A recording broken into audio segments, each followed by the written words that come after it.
आज हम बात करेंगे डेबिलिटेटेड प्लैनेट्स के बारे में।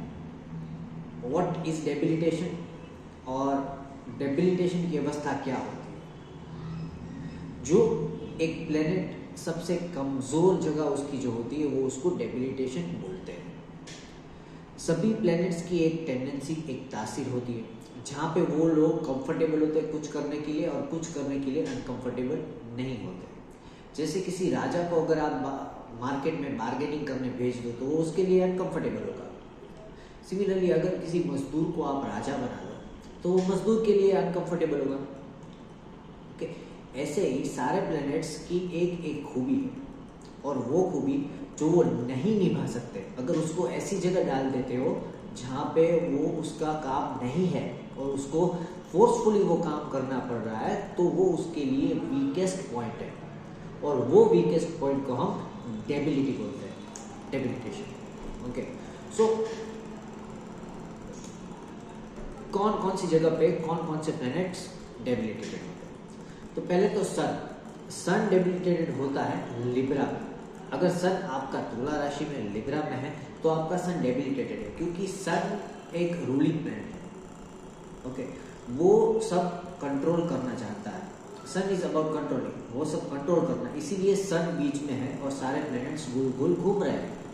तो अगर सन जिसको सब कुछ कंट्रोल करना है उसे आप भेज देते हो लिब्रा की साइड में, जो साइड का एक मूल उद्देश्य है कि सब बैलेंस कर, तो वो सन के लिए अनकंफर्टेबल है। जब तक सन खुद अपने आप को सेंटर में रख के नहीं चलता तब तक वो अपना कार्य ठीक से नहीं कर पाता। ओके, तो इसलिए सन की डेबिलिटेटेड पोजीशन है लिब्रा। अगर सन लिब्रा में है तो आपको फोर्स करेगा वो कि आप वो चीज़ करो और लाइफ ऐसे बैलेंस करो, जो आपको नहीं आता है वो भी आप करो, जो आपको आता है वो भी आप करो। सो वो सन की लिए डेबिलिटी है। ओके, सिमिलरली मून की डेबिलिटेटेड अवस्था है स्कॉर्पियो। क्यों? Moon is mind, moon is stability. तो मन शांत रखना उसकी मन की सबसे ज़्यादा पावर इंक्रीज करेगा। मगर स्कॉर्पियो मार्स की साइन है, वो अर्थ साइन है और मार्स की टेंडेंसी है हाइपर एक्टिविटी।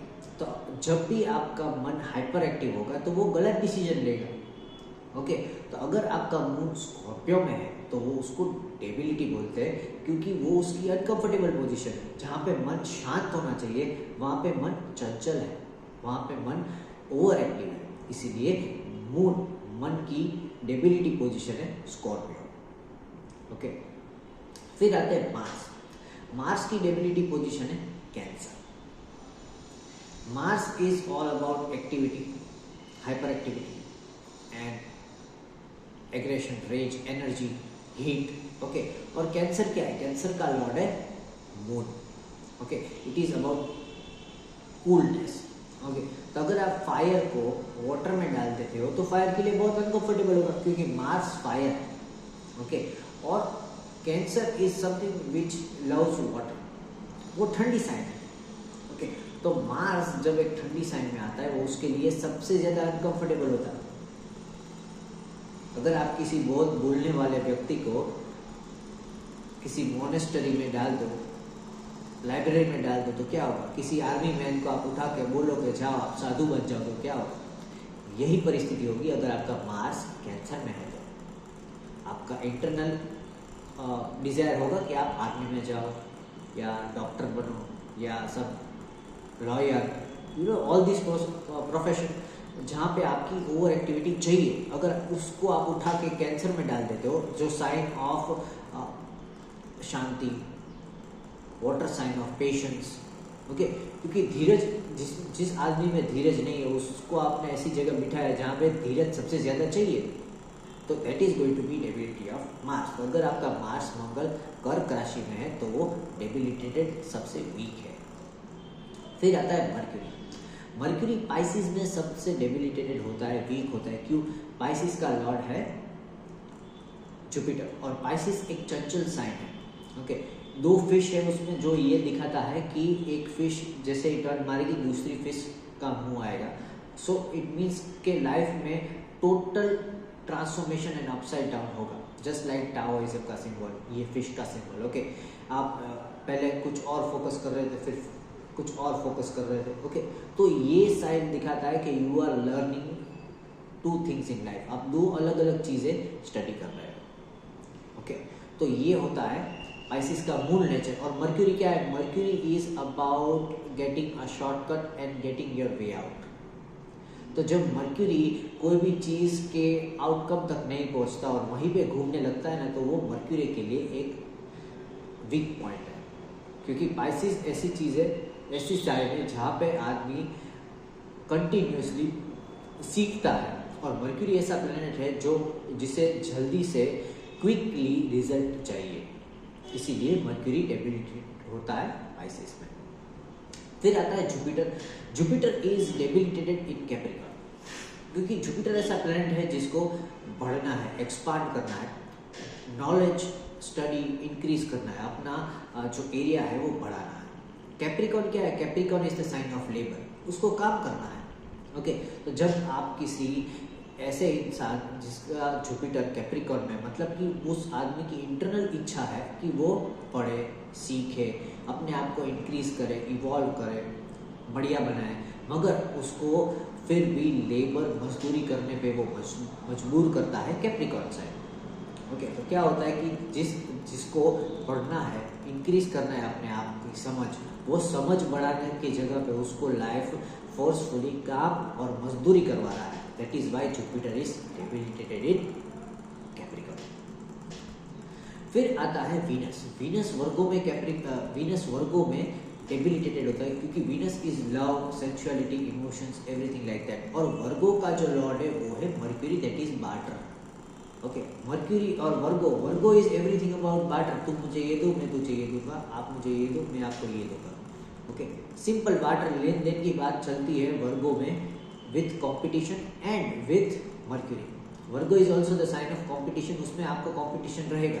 तो क्या होगा, अगर आपका वीनस वर्गो में है तो उसका मतलब कि आपकी लव लाइफ में हमेशा कंपटीशन रहेगा। ओके, एंड ऊपर से आप एक बार्टर का संबंध जोड़ेंगे कि आप मुझे ये दे रहे हो, मैं आपको ये दे रहा हूँ, और लेन देन की चीज़ें आ जाएंगी आपके लव लाइफ में।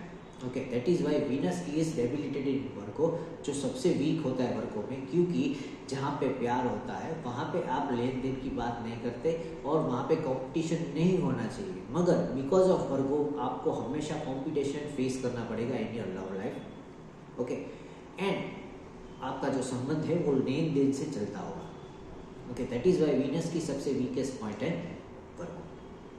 उसके बाद आता है सैटर्न। सैटर्न एरिस में डेबिलिटेटेड होता है, क्योंकि सैटर्न का मूल नेचर है जस्टिस, न्याय और बैलेंस, और Aries is the sign of Mars, और सबसे हाइपर एक्टिव साइन है जो फ्यूचर और पास्ट की चिंता करे बिना वो प्रेजेंट को कैसे जीना है वो उसको एम्फसाइज करता है Eris.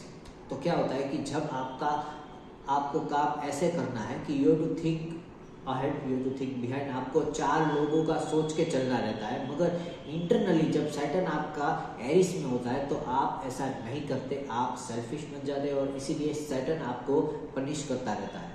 Okay, that is why Saturn की जो डेबिलिटेटेड पोजीशन है वो है Aries, which is lorded by Mars, and Saturn and Mars are very big enemies. Okay, और last but not the least आते हैं राहु एंड केतु। तो Rahu is debilitated in Sagittarius, Scorpio, and Ketu is debilitated in Gemini and Taurus. First of all, Rahu is debilitated in Sagittarius because Sagittarius का lord है गुरु, and both opposite है। राहु को वो चाहिए जो मटीरियलिस्टिक डिजायर्स है, और सेजिटेरियस को वो मटीरियलिस्टिक डिजायर्स को छोड़ के समझ, रेपुटेशन, ये सारी चीज़ें चाहिए। राहु को रेपुटेशन नहीं चाहिए, राहु को उसका फल चाहिए कि आई डोंट वांट के मुझे रेपुटेशन मिले, मुझे बस मेरी चीज़ें मिलनी चाहिए, दैट इज़ राहु। ओके, मगर जब सेजिटेरियस में वो होता है तो उसका मतलब ये है कि आपको जहाँ से आपकी मटेरियल वेल्थ आ रही है वहाँ पे आप रिस्पेक्ट ढूंढ रहे हो, और जहाँ पे आपको रिस्पेक्ट मिल रही है वहाँ पे आप मटेरियलिस्टिक वेल्थ ढूंढ रहे हो, इसीलिए आपका Rahu is debilitated in Sagittarius. Sagittarius का राहु खराब माना जाता है। सेकेंड इज, राहु का एक सेकेंड डेबिलिटेशन है वो है स्कॉर्पियो। अगर आपका राहु स्कॉर्पियो में है तो वो आपको ज़्यादा से ज़्यादा सेल्फिश बनाएगा, उसकी खराब क्वालिटीज इंक्रीज करेगा। इसीलिए राहु का सेकंड जो डेबिलिटेशन है वो स्कॉर्पियो माना जाता है, मगर वो डेबिलिटेशन नहीं है, वो उसका नेगेटिव इम्पैक्ट बढ़ाएगा। ओके, फिर आएगा Ketu. Ketu is debilitated in Gemini, क्योंकि Ketu is all about spirituality, self, inner self. Okay, और जेमिनी है स्पाउस और पार्टनर की साइड।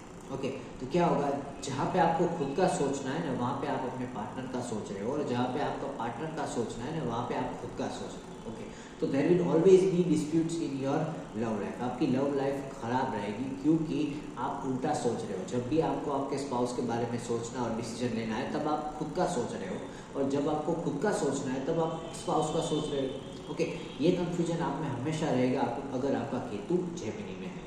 और उसके बाद आता है taurus. Ketu is also say debilitated in taurus, because taurus उसका खराब क्या बोलते हैं, खराब चीज़ें एनहेंस करता है केतु। ओके, और टेक्निकली अगर केतु खराब है तो आपका लोअर बॉडी है, जो गले के नीचे की बॉडी है, उस पर आपको कहीं ना कहीं प्रॉब्लम रहता है, और टॉरस की वजह से आपको गैस, रूमेटॉइड आर्थराइटिस और ऐसे कुछ कफ, ऐसे कुछ डिसीजेस रहेंगे।